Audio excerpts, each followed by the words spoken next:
नमस्कार, मी तानाजी शिंदे, महाराष्ट्र प्रदेश सुरक्षा महासंघ, महाराष्ट्र प्रदेशाचा कोषाध्यक्ष.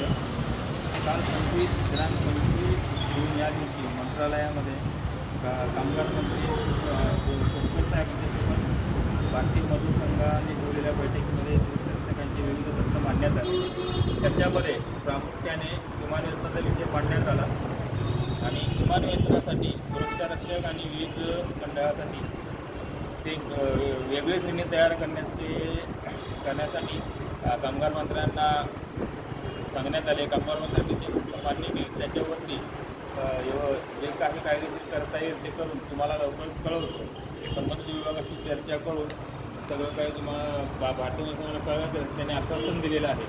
त्यानंतर आरोग्य विभागामध्ये कार्यरत असणाऱ्या सुरक्षेसाठी जो GR होता तो मार्च 2024ला अखेर संपला आहे. तर त्यानंतर पुन्हा नवीन GR गठीत न केल्यामुळे सुरक्षकांच्या पगारासाठी खूप त्रास होत आहे. याबद्दल सुद्धा मंत्री महोदयांना विनंती केली असता त्यांनी आरोग्यमंत्र्यांशी बोलून त्याच्यावरती कायदेशीर मार्ग काढू असे आश्वासन दिले आहे. त्यांच्यासोबत आम्ही हा पण विषय मांडला की जे शासनाने आरोग्य विभागाने 25,000चं वेतन ठरवलेलं आहे ते सुरक्षा रक्षकांच्या पगाराचे पुरेसं नाही.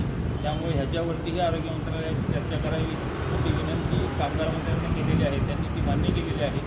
त्या अनुषंगाने पुढील कारवाई होईल.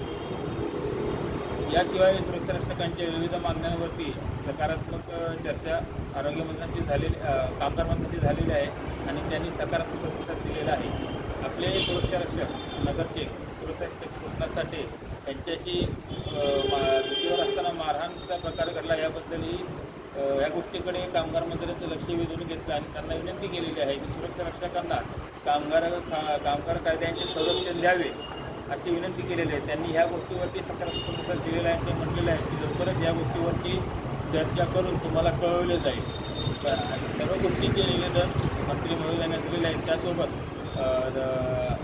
मुख्यमंत्री देवेंद्र फडणवीस यांनाही एक परत आपल्या महासंघातर्फे पाठवण्यात आलेले आहे. एकनाथ शिंदे माननीय उपमुख्यमंत्री यांनाही आपल्या कामांबद्दलची एक प्रत पाठवण्यात आलेली आहे.